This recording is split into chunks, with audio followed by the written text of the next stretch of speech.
Verse. അല്പസമയം നമുക്ക് ദൈവവചന ധ്യാനത്തിലേക്ക് പ്രവേശിക്കാം. എബ്രായ ലേഖനം 4-ാം അധ്യായം, ഹീബ്രു ചാപ്റ്റർ 4 വേഴ്സസ് 14 to 16. ആകാശത്തിൽ കൂടി കടന്നുപോയ ഒരു ശ്രേഷ്ഠ മഹാപുരോഹിതനായി നമുക്കുള്ളതുകൊണ്ട് നാം നമ്മുടെ സ്വീകാരം മുറുകെ പിടിച്ചുകൊള്ളുക. നമുക്കുള്ള മഹാപുരോഹിതൻ നമ്മുടെ ബലഹീനതകളിൽ സഹതാപം കാണിപ്പാൻ കഴിയാത്തവനല്ല, പാപമൊഴികെ സർവത്തിലും നമുക്ക് തുല്യനായി പരീക്ഷിക്കപ്പെട്ടവനത്രേ നമുക്കുള്ളത്. അതുകൊണ്ട് കരുണ ലഭിപ്പാനും തത്സമയത്ത് സഹായത്തിനുള്ള കൃപ പ്രാപിപ്പാനുമായി നാം ധൈര്യത്തോടെ കൃപാസനത്തിന് അടുത്ത് ചെല്ലുക. ധൈര്യത്തോടെ കൃപാസനത്തിൻ്റെ അടുത്തേക്ക് ചെല്ലുക. ഉപവാസ പ്രാർത്ഥനയിൽ സമാഗമന കൂടാരം എന്നൊരു വിഷയത്തെക്കുറിച്ച് ചെറുതായിട്ടൊന്ന് ചിന്തിച്ചു. 3 പ്ലേസുകളാണ് സമാഗമന കൂടാരത്തിന്: പ്രാകാരം, വിശുദ്ധ സ്ഥലം, അതിപരിശുദ്ധ സ്ഥലം. ആ അതിപരിശുദ്ധ സ്ഥലത്തിന് കൊടുക്കുന്ന പേരാണ് കൃപാസനം, ത്രോൺ ഓഫ് ഗ്രേസ്. സാധാരണ ആൾക്കാർക്ക് പ്രാകാരത്തിൽ വന്ന് യാഗപീഠം കണ്ട് അവിടെ ഒരു താമ്രത്തൊട്ടിയുണ്ട്, ആ താമ്രത്തൊട്ടിയും യാഗപീഠവും കണ്ട് തൃപ്തരായി മടങ്ങിപ്പോകണമായിരുന്നു. എന്നാൽ പുരോഹിതന്മാർ വിശുദ്ധ സ്ഥലത്തേക്ക് പോയി ശുശ്രൂഷകൾ ചെയ്ത് മടങ്ങി വരുമായിരുന്നു. വർഷത്തിൽ ഒരിക്കൽ മാത്രം, once in a year, the holy high priest could enter into the most holy place. പക്ഷെ ഇപ്പോൾ നമ്മളെ വിളിച്ചേക്കുന്നത് വർഷത്തിലൊരിക്കൽ മഹാപുരോഹിതൻ മാത്രം കയറി ചെന്ന ആ കൃപാസനത്തിങ്കിലേക്ക് ധൈര്യത്തോടെ വരാൻ. എന്താ അങ്ങനെ പറയാൻ കാരണം? ഒരു കാലത്ത് അവിടെ കയറാൻ ധൈര്യമില്ലാതിരുന്നു ആളുകൾക്ക്. നമ്മൾ ഹോളി കമ്മ്യൂണിയനോടുള്ള ബന്ധത്തിൽ 4 ഭാഗങ്ങളാണ് ചിന്തിക്കാൻ ആഗ്രഹിക്കുന്നത്. കഴിഞ്ഞ ഒരു വർഷമായി ചിന്തിച്ചുകൊണ്ടിരുന്നത് the cross anticipated in the old testament. എന്നാൽ ഗോസ്പൽസിലേക്ക് വരുമ്പോൾ ആൻറ്റിസിപ്പേറ്റഡ് ആയിട്ടുള്ള ക്രോസ് എക്സ്പീരിയൻസ് ചെയ്ത cross experienced in the gospel. But when we study the epistles, ലേഖനങ്ങൾ പഠിക്കുമ്പോൾ the cross explained, anticipated, experienced, explained. But when we go through the book of Revelation, the cross applied. ഈ 4 ഭാഗങ്ങൾ the old ബൈബിളിൽ നിറഞ്ഞു നിൽക്കുകയാണ്. From the book of Genesis chapter 22, ഒരു കെട്ട് വിറകുമായി മോറിയയിലേക്ക് പോകുന്ന ഇസഹാക്കും, യാഗപീഠം പണിത് ഇസഹാക്കിനെ യാഗപീഠത്തിൽ കിടത്തിയപ്പോൾ പുറകിൽ ദൈവം കരുതിയ ആട്, അത് ശരിക്കും ക്രൂശിന്റെ ഒരു ചിത്രമായിരുന്നു. പുറപ്പാട് പുസ്തകം 12-ാം അധ്യായത്തിൽ അന്ന് രാത്രിയിൽ 10-ാം തീയതി അവരൊരു ആട്ടിൻകുട്ടിയെ വീട്ടിൽ കൊണ്ടുവന്ന് കെട്ടി 4 ദിവസം അവരോടൊപ്പം ഭക്ഷിച്ച് അവരോടൊപ്പം കളിച്ച് അവരുടെ പെറ്റായി മാറിയ ആ ലാമ്പ് 14-ാം തീയതി രാത്രി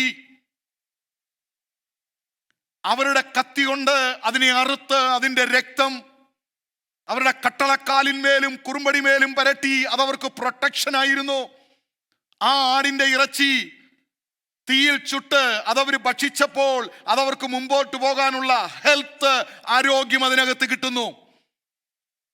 സോ ബ്ലഡ് പ്രൊട്ടക്റ്റ് ചെയ്തെങ്കിൽ അതിൻ്റെ മീറ്റ് അവർക്ക് ഹെൽത്ത് നൽകുന്നതായി മാറി.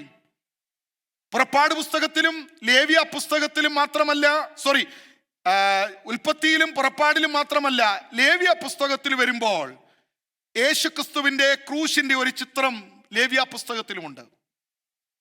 ഇവിടെ ധൈര്യത്തോടെ വരണമെന്ന് പറയാൻ കാരണം, ഈ ധൈര്യം ചോർന്നുപോയ പലരും ഉണ്ടായിരുന്നു. കൃപാസനത്തിൽ കയറി ചെല്ലാനുള്ള ധൈര്യം നഷ്ടപ്പെട്ടു പോയവരുണ്ടായിരുന്നു. നമുക്ക് ഇത് മനസ്സിലാക്കണമെങ്കിൽ ബുക്ക് ഓഫ് ലെവിറ്റിക്കസ് ചാപ്റ്റർ 16, 16-ാം അധ്യായത്തിലേക്ക് നിങ്ങളുടെ ശ്രദ്ധയൊന്ന് കൊണ്ടുവരണം. വേഗത്തിൽ 10-20 മിനിറ്റ് കൊണ്ട് എനിക്ക് നിർത്തണം. 16-ാം അധ്യായത്തിന്റെ 1-ാം വാക്യം. ഫറവോന്റെ 2 പുത്രന്മാർ യഹോവയുടെ സന്നിധിയിൽ അടുത്ത് ചെന്നിട്ട് മരിച്ചുപോയ ശേഷം ഒരു വലിയ സംഭവം പറയുക. അഹരോന്റെ 2 മക്കൾ. ആരാ അഹരോൻ? Who was Aaron? Moses' brother. The high priest, the most high priest. High പ്രീസ്റ്റിന്റെ 2 മക്കൾ ആരാന്നറിയാമോ? ആരാന്നറിയാമോ? നാദാബും അബിഹുവും. ഇരിപ്പൊക്കെ കണ്ട എല്ലാം അറിയാവുന്നുള്ള നിലയില ഇരിക്കുന്നത്. ഒരു പ്രസംഗത്തിന്റെ പോലും ആവശ്യം ഞങ്ങൾക്കില്ല. ഈ അപ്പം മുറിച്ച് ഫസ്റ്റ് തിന്നേച്ച് വീട്ടിൽ പോട്ടെന്ന് പറഞ്ഞിരിക്കുക. നാദാബും അബിഹുവും ഈ 2 പേർ, they brought strange fire, unauthorized fire before the presence of the Lord. അവർ തീ കൊണ്ട് കളിച്ചപ്പോൾ സ്വർഗവും തീ കൊണ്ട് കളിച്ചു. മനസ്സിലാക്കണം, ദൈവം പറയാത്ത തീ ദൈവസന്നിധിയിൽ കൊണ്ടുവന്നപ്പോൾ they brought a strange fire. Immediately a fire came from heaven and consumed them. സാധാരണ തീ വന്നാൽ യാഗപീഠത്തിലാ തീ കത്തേണ്ടത്. പക്ഷേ അന്ന് തീ വന്നത് യാഗപീഠത്തിലല്ല, യാഗമർപ്പിക്കാൻ വന്ന 2 പേരുടെ മേൽ. മഹാപുരോഹിതനായ അഹരോന്റെ 2 മക്കൾ കരിക്കട്ടയായി കിടക്കുക. പാസ്റ്റർ പ്രസംഗിച്ച കൃപ, അതിൽ നമ്മൾ സന്തോഷിച്ച് നിൽക്കുക. പക്ഷേ ആ കൃപ നമ്മൾ ഇവിടെ കണ്ടില്ല. പാസ്റ്റർ അതാ പറഞ്ഞേ, ഒരു നാണയത്തിന്റെ 2 വശമുണ്ടെന്നുള്ള കാര്യം മറക്കരുത്. ഫൈനലി ആ പറഞ്ഞ പദങ്ങൾ ദൈവമക്കൾ ശ്രദ്ധിച്ചു കാണും. ഇതുപോലെ പുതിയ നിയമസഭയിലും ഒരു സംഭവം മുഴു സഭയ്ക്കും ഭയം കൊടുക്കുന്നതായിരുന്നു. അനന്യാസും സഫീരയും. ഇതും ദൈവസന്നിധിയില. മറ്റൊരു സംഭവം, ദാവീദിന്റെ കാലത്ത് David plan to bring the ark of God back to Jerusalem.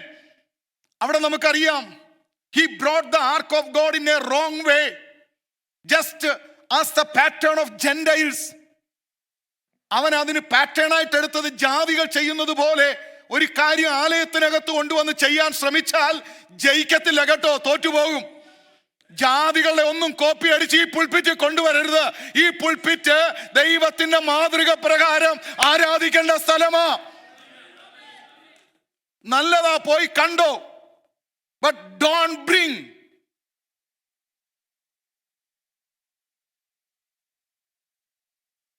ദാവീദ് കോപ്പി അടിച്ചത്, ഫെലിസ്തീയർ പെട്ടകം കൊണ്ടുവന്നത് വണ്ടിയില. പക്ഷെ ദാവീദ് പുസ്തകം വ്യക്തമായി പറയുക, പെട്ടകം വണ്ടിയിലല്ല, ലേവ്യ പുരോഹിതന്മാർ അത് തോളിൽ ചുമക്കേണ്ടതാ. ഭയങ്കര ഭയം ഉണ്ടായി.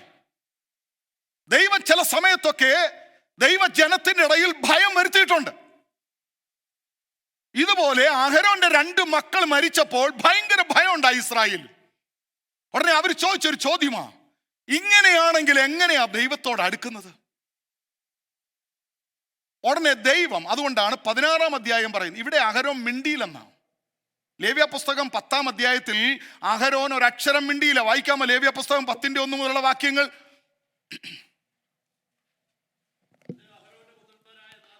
ആ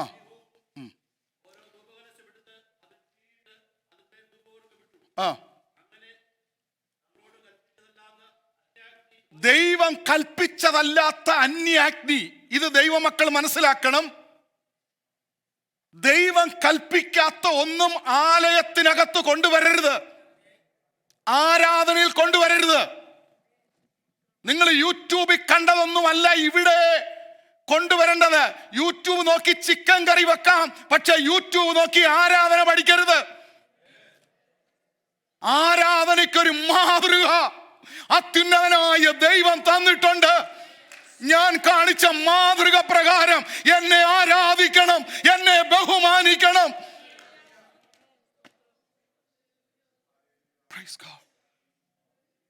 അതിനപ്പുറമായതൊന്നും കൊണ്ടുവരരുത്. ദൈവം കൽപ്പിച്ചതല്ലാത്തത്, ദൈവം കൽപ്പിച്ചതല്ലാത്തത് ആലയത്തിൽ കൊണ്ടുവന്നു, ആരാധനയിൽ കൊണ്ടുവന്നു. Immediately the fire came from God and consumed them. ദൈവം നോക്കിയില്ല, അയ്യോ അവൻ അഹരോന്റെ മക്കളല്ലേ, നമുക്ക് നോ. വലിയ പുരോഹിതന്റെ മക്കളായാലും സാധാരണക്കാരന്റെ മകനായാലും വ്യവസ്ഥ ലംഘിച്ചൊന്നും ചെയ്യാൻ ഈ ദൈവം അനുവദിക്കത്തില്ല. He is a holy God. അതെനിക്ക് ആവർത്തിച്ച് പറയും ഞാൻ മുൻപോട്ട് വരുമ്പോൾ. ഇപ്പോൾ അവിടെ ആ വാക്യം ഒന്ന് വായിക്കാമോ? 2-ാം വാക്യം. ആ ആ ആ ആ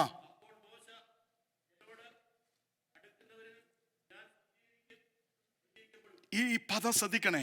എന്നോട് അടുക്കുന്നതിൽ ഗൗരവം ഉണ്ടായിരിക്കണം. എൻ്റെ അടുത്തോട്ട് വരുമ്പോൾ തോന്നിയതുപോലെ വരരുത്. നമുക്കറിയാം, ഒരു കോർട്ടിൽ പോകുന്നതിന്, ഒരു പോലീസ് ടിക്കറ്റ് കിട്ടിയതിന് നമ്മൾ കോർട്ടിൽ പോകുമ്പോൾ ഫോൺ സൈലന്റ് ആയിരിക്കണം. ജഡ്ജിയുടെ മുമ്പിൽ നിൽക്കാൻ ചെല്ലുന്നതിന് ഫോൺ എന്ത് ചെയ്യണം? പറഞ്ഞില്ല ആരും. പക്ഷെ ഇവിടെ വരുമ്പോൾ വയലന്റാ.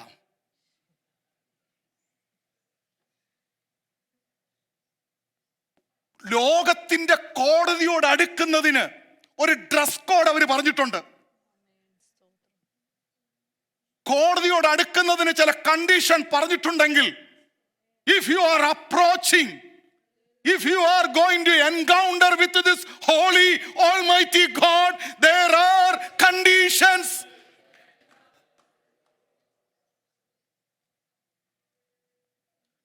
ഈ ഒരു വലിയ ഭയം, ഈ ഒരു വലിയ ഗൗരവം മോശയോട് പറയുക, നീ കണ്ടോ എന്നോട് അടുക്കുമ്പോൾ.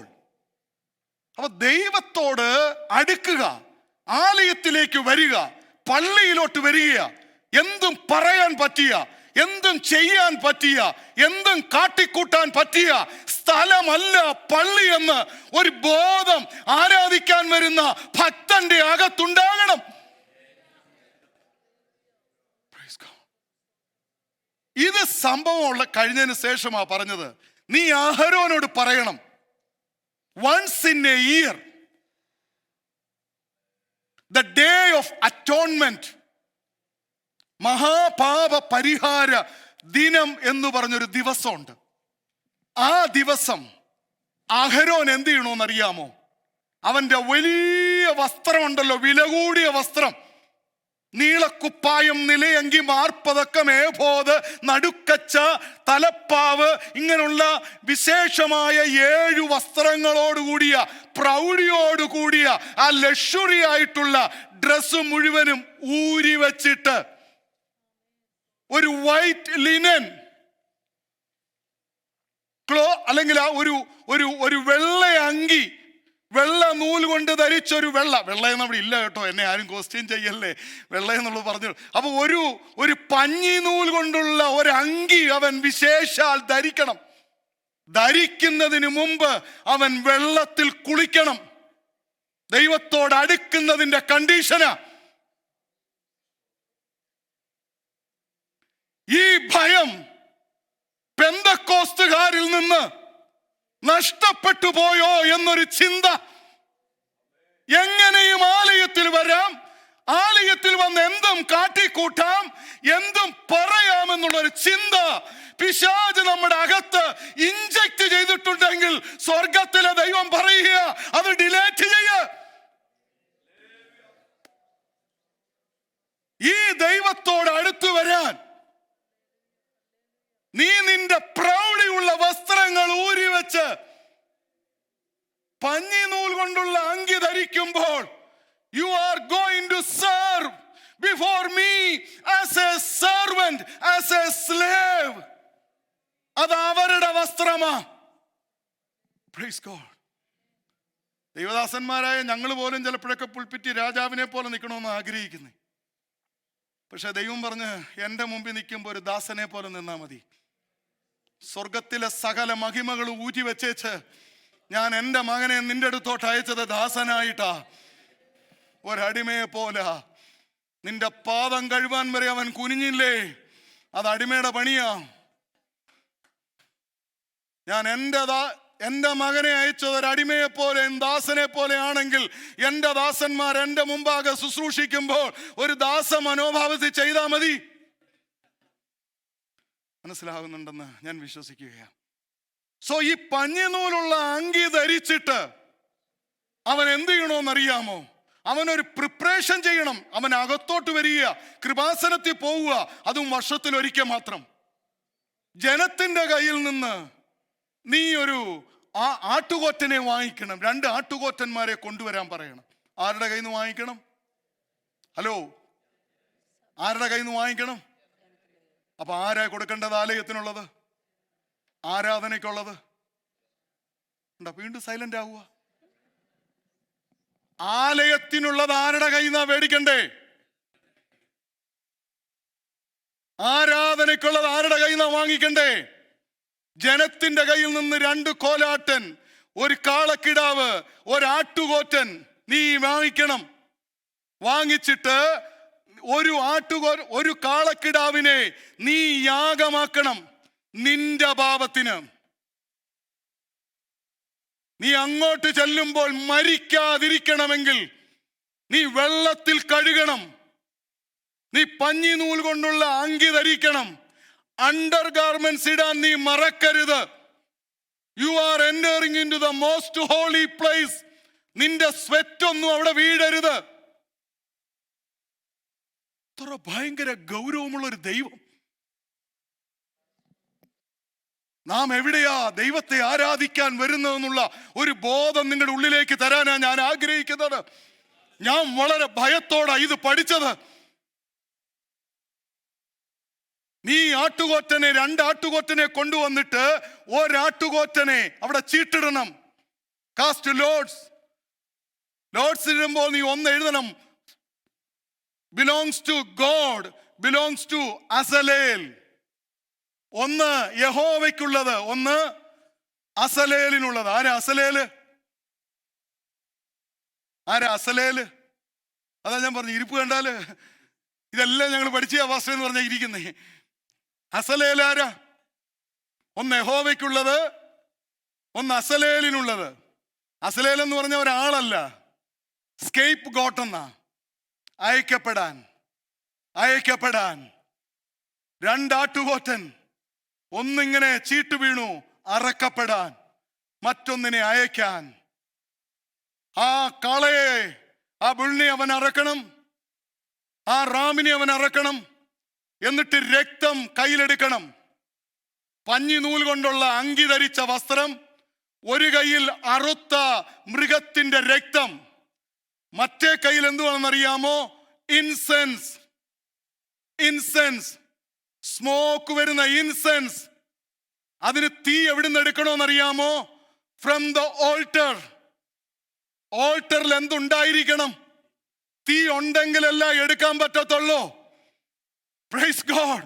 അകത്ത് നടക്കുന്ന എല്ലാ ശുശ്രൂഷയ്ക്കും തീ എടുക്കേണ്ടത് ഓൾട്ടറിൽ നിന്ന്. ഞാൻ എന്തുവാ പറയുന്നതെന്നറിയാമോ? നിന്റെ വീട്ടിലൊരു വിഷയം വന്നാൽ തീ എടുക്കേണ്ടത് നിന്റെ യാഗപീഠത്തിൽ നിന്ന്. നമ്മുടെ യാഗപീഠം എപ്പോഴും കത്തിക്കൊണ്ടിരിക്കണം. വീട്ടിൽ ആരാധന ഉണ്ടായിരിക്കണം, വീട്ടിൽ യാഗപീഠം ഉണ്ടായിരിക്കണം. അവിടെ നിന്നുള്ള തീ എടുക്കേണ്ടത്. വീട്ടിൽ നിന്ന് വേറെ തീ എടുക്കാൻ പറ്റത്തില്ല. വേറെ തീ കൊണ്ടുവന്നവൻ കരിഞ്ഞുപോയി. So you have to take fire from the altar. Then you have to take incense. അവിടെ എന്ത് ചെയ്യണമെന്ന്? ഇൻസെൻസ് അതിനകത്ത് ഇടണം. ഇടുമ്പോ എന്ത് വരും? പുക വരും. പുക. ഒരു കയ്യിൽ ബ്ലഡ്, ഒരു കയ്യിൽ പുക. റബിമാർ പറയുന്നത് 5 പ്രാവശ്യമെങ്കിലും അവൻ കുളിക്കണമെന്നാ. 5 times. മറ്റൊരുത്ത് പറയുന്നത് 10 പ്രാവശ്യം കയ്യും കാലും കഴുകണം.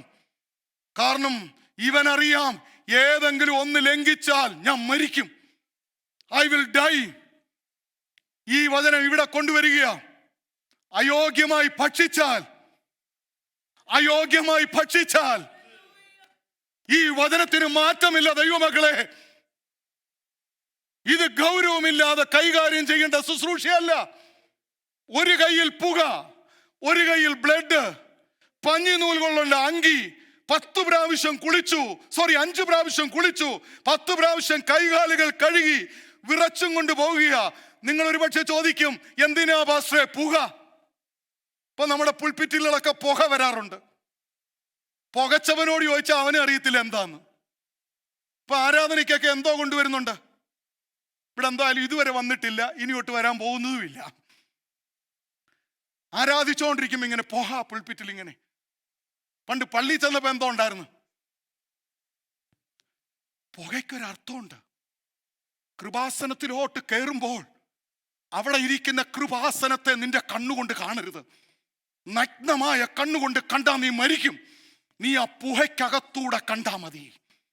So a smoke became a protecting wall. എങ്ങനെയാ കൃപാസനത്തോട് അടുക്കണ്ടേ?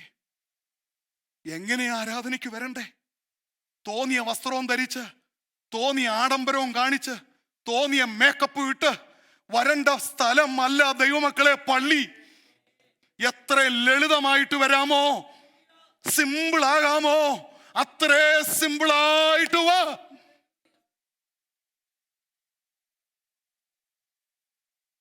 പുരോഹിതൻ വൺസ് ഇൻ എ ഇയർ അകത്തേക്ക് ചെല്ലുക. എന്നിട്ട് അവന്റെ കയ്യിലിരിക്കുന്ന ബ്ലഡ് കൊണ്ട് ആ കൃപാസനത്തെ എന്ത് ചെയ്യണം? സ്പ്രിങ്കിൾ ചെയ്യണം. എന്നിട്ട് before the ark of God, ആ കൃപാസനത്തിന്റെ മുൻപിലും തളിക്കണം.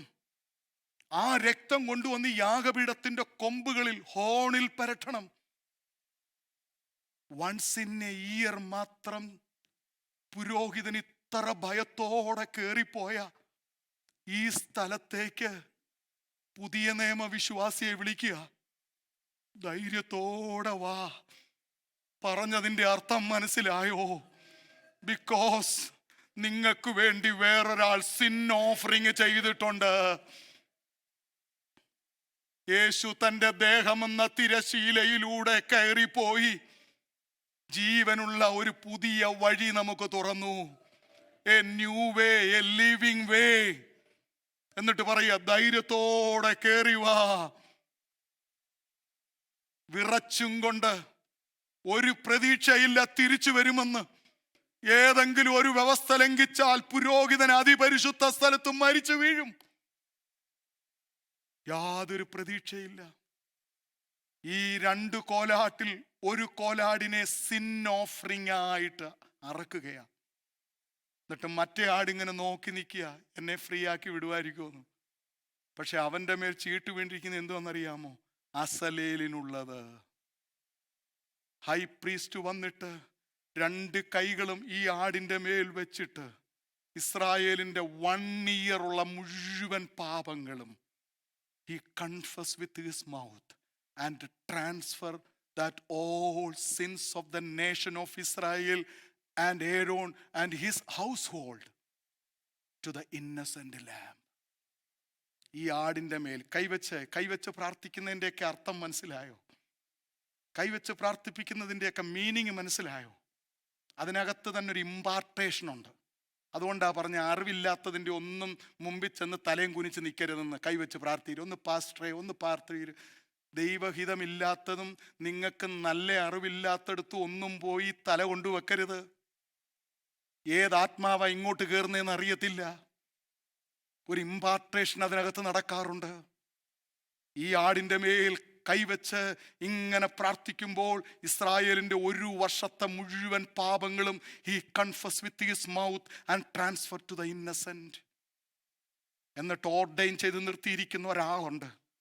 ആ ആളിനോട് പറയും, ഈ ആടിനെ കൊണ്ട് ചെന്ന് മരുഭൂമിയിലേക്ക് അങ്ങ് തള്ളിക്കളയണം. ആരും കാണാത്ത സ്ഥലത്തേക്ക് ഒരിക്കലും മടങ്ങി വരാതെ വണ്ണം അതിനെ തള്ളണം. അതിൻ്റെ അർത്ഥം എന്താണെന്നറിയാമോ? ഇസ്രായേലിന്റെ പാപത്തിനു വേണ്ടി ഒരാട്ടുകൊറ്റനെ അറക്കുമ്പോൾ he became the sin offering. The other goat became the scapegoat. പാപം ചുമന്നുകൊണ്ട് പോവുകയാ. Bearing all the sins of the nation of Israel.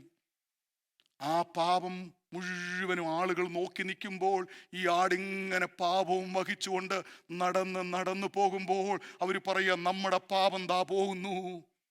യോഹന്നാൻ പറഞ്ഞു, behold behold the lamb of God. അല്ലേ?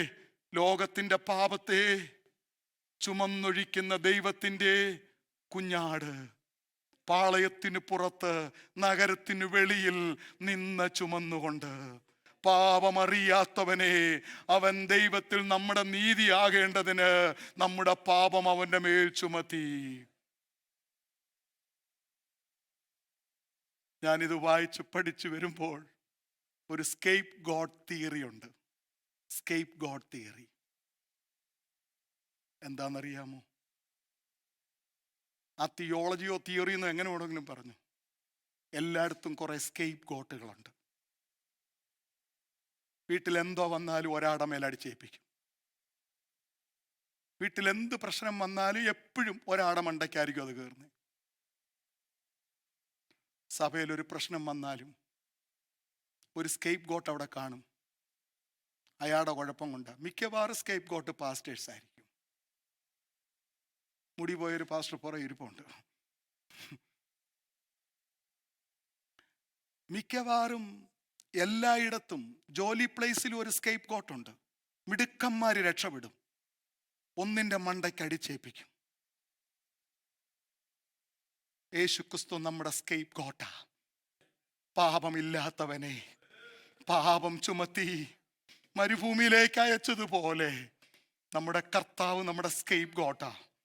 ന്യൂ ടെസ്റ്റ്മെന്റിൽ വരുമ്പോൾ he is our high priest, he is our sin offering, he is our scapegoat. അവൻ തന്നെയാ നമ്മുടെ മഹാപുരോഹിതനും, അവൻ തന്നെയാ നമ്മുടെ പാപയാഗമായി തീർന്നതും, അവൻ തന്നെയാ നമ്മുടെ സ്കേപ്പ് ഗോട്ടായി തീർന്നത്. The cross anticipated. ജനസിസ് 16 അധ്യായത്തിൽ ക്രൂശ് വരച്ചിട്ടേക്കുക. അതുകൊണ്ടാ പറഞ്ഞ പുസ്തക ചുരുളിൽ എന്നെ കുറിച്ച് എഴുതിയിട്ടുണ്ട്. It is written in the scrolls.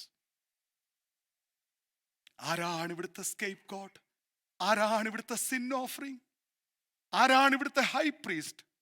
വർഷത്തിലൊരിക്കൽ ഒരു കയ്യിൽ ബ്ലഡും യാഗമൃഗത്തിന്റെ രക്തവും, ഒരു കയ്യിൽ ഓൾട്ടറിൽ നിന്നെടുത്ത ഇൻസെൻസും അല്ലെ ഫയറും ഇൻസെൻസും സ്മോക്കുമായി വിറച്ചും കൊണ്ട് അതിപരിശുദ്ധ സ്ഥലത്തേക്ക് കയറിപ്പോയ, ആണ്ടിലൊരിക്കൽ മാത്രം കയറിപ്പോയ കൃപാസനത്തിലേക്ക് ഒരു പുതിയ നിയമ വിശ്വാസിയെ അപ്പോസ്തലനായ പൗലോസ്ലീഹ വിളിക്കുകയാണ്. ധൈര്യത്തോടെ വാ, മരിച്ചു വീഴാതിരിപ്പാൻ നിങ്ങൾക്ക് വേണ്ടി യാഗമായ ഒരുവൻ അവിടെയുണ്ട്. അവൻ അന്യമൃഗങ്ങളുടെ രക്തം കൊണ്ടല്ല ആകാശങ്ങളിൽ കൂടി കടന്നുപോയത്, സ്വന്തം രക്തവുമായിട്ട്. He went into the most high place, not the sacrificial animals blood, but his own blood. അതുകൊണ്ടാ പറഞ്ഞത്, ആകാശങ്ങളിൽ കൂടി കടന്നുപോയ ഒരു ശ്രേഷ്ഠ മഹാപുരോഹിതൻ നമുക്കുണ്ട്. നാം നമ്മുടെ സ്വീകാര്യം മുറുകെ പിടിച്ചോണം. ഭയം മാറട്ടെ, അധൈര്യം മാറട്ടെ. എന്റെ കർത്താവ് എനിക്ക് വേണ്ടി യാഗമായി എന്നുള്ള ഒരു ധൈര്യം നമുക്കുണ്ടാകട്ടെ. Praise God. ഇനി മറ്റൊരു ചിത്രം ഇവിടെ കിടപ്പുണ്ട് കേട്ടോ. ഈ പഞ്ഞിനൂലും ഈ യാഗമൃഗത്തിന്റെ രക്തവുമായി അകത്തേക്ക് പോയ പുരോഹിതൻ തിരിച്ചൊരു വരവുണ്ട്. നമ്മുടെ പുരോഹിതൻ അങ്ങോട്ട് പോയെങ്കിൽ അവൻ തിരിച്ചൊരു വരവുണ്ട്, കാഹളവുമായിട്ടൊരു വരവുണ്ട്. ആ വരവിനായി സഭ കാത്തിരിക്കുക. The whole congregation waiting for the high priest, the whole church waiting for the high priest. He went into the most holy place. He will come again. ചിത്രങ്ങൾ വരച്ചിട്ടിരിക്കുന്ന കണ്ടോ ദൈവമക്കളെ? ഒരു നിമിഷം നമുക്ക് ആ മഹാപുരോഹിതനിലേക്ക് നമുക്ക് നോക്കാം. യാഗമായി തീർന്ന, പാപയാഗമായി തീർന്ന, നമുക്ക് വേണ്ടി സിൻ ഓഫറിങ്ങും ബേൺഡ് ഓഫറിങ്ങും സ്കേപ്പ് ഗോട്ടായിട്ടും ഒക്കെ മാറിയ, നമ്മുടെ പാപം ചുമന്നുകൊണ്ട് പോയ ആ മഹാപുരോഹിതനും അസസേലിന് വേണ്ടിയുള്ള ചീട്ട് വീണ ആ ആട്ടിൻകുട്ടിയെ നിങ്ങളൊന്ന് ഭാവനയെ കാണാമോ? കണ്ടില്ലേ? ഗത്സമനയിൽ നിന്ന് ഗബദയിലേക്ക്, ഗബദയിൽ നിന്ന് ഗോൽഗോഥായിലേക്ക് ഒരു മരക്കുരിശ് ചുമന്നുകൊണ്ട് പോയത്. അത് വെറും മരക്കുരിശല്ല, ലോകത്തിന്റെ പാപമായിരുന്നു. മരുഭൂമിയിലേക്ക് അയക്കപ്പെട്ട ആടും ഒരു പാട്ടിങ്ങനെയാ പറയുന്നത്, പാളയത്തിൻ പുറത്തായി തന്നിന്ന ചുമന്നും കൊണ്ട് സാക്ഷികളിൻ നടുവിൽ ധീരരായി ഗമിച്ചിടാമേ. പാടുകളേറ്റ പാവനന്റെ പാവന രക്തം നമുക്ക് വേണ്ടി തന്ന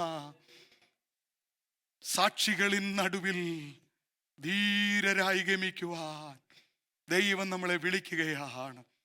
ഹല്ലേലൂയ. ഒരു നിമിഷം നമുക്ക് കാൽവരിയിലേക്ക് നോക്കാം. എല്ലാ കണ്ണുകളും ഒരു നിമിഷം അടയട്ടെ. ആ ആട് പോന്ന കണ്ടോ? അസസേലിന് വേണ്ടിയുള്ള ചീട്ട് വീണ ആട് നടന്നു പോകുന്ന കണ്ടോ? മുഴുവൻ പാവവും ചുമന്നുകൊണ്ട് ആട് നടന്നു പോകുന്നത് നിങ്ങൾ കാണുന്നുണ്ടോ? അത് മറ്റാരുമല്ല, നമ്മുടെ കർത്താവായ യേശു ക്രിസ്തുവാണ്. ഹല്ലേലൂയ.